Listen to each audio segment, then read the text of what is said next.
Bonjour, on m'a demandé de faire une vidéo sur tout ce qui est transidentité. Alors c'est une maman qui me fait cette demande par rapport à son adolescent, donc je vais parler aux parents. Attention, les adolescents qui vont écouter cette vidéo ne vont pas être contents du tout. Donc ne l'écoutez pas, hein, ce sera plus simple, ça m'évitera les commentaires. Donc je parle aux parents d'adolescents, d'enfants qui sont en train de se poser des questions d'identité, qui ont des amis dans leur classe, dans leur école, qui ont des questions d'identité. Donc, je refais le petit cours rapide sur la théorie de l'attachement. Les enfants sont des petits avions, les parents sont les porte-avions. Et puis au fur et à mesure, le petit avion, l'adolescent, il doit trouver d'autres endroits pour se sécuriser que leurs parents. Le but, c'est de partir.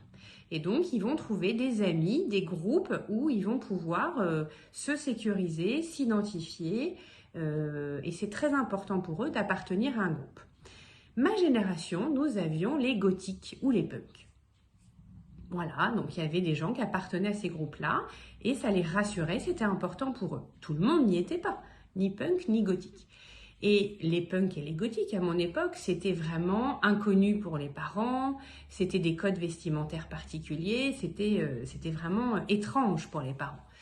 Et donc aujourd'hui, les adolescents, c'est là que ça va pas leur plaire, ont trouvé dans l'identité de genre, pareil, un groupe où ils vont pouvoir s'identifier, où il y a des codes de mots spécifiques, un lexique spécifique, des pronoms spécifiques, une façon de parler, une façon d'écrire spécifique, et les parents n'y comprennent rien, ne veulent pas trop s'y intéresser parce que c'est trop différent d'eux.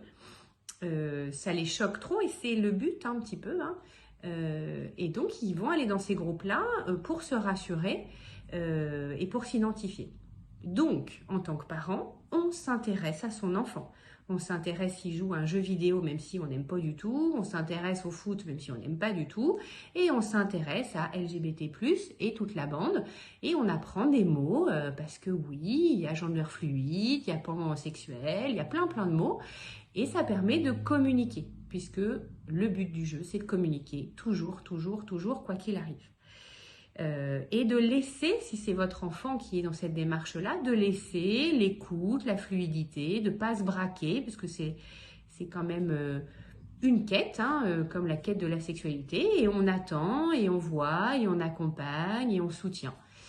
Et voilà. Bon courage pour les parents d'adolescents d'aujourd'hui, c'est vraiment pas facile.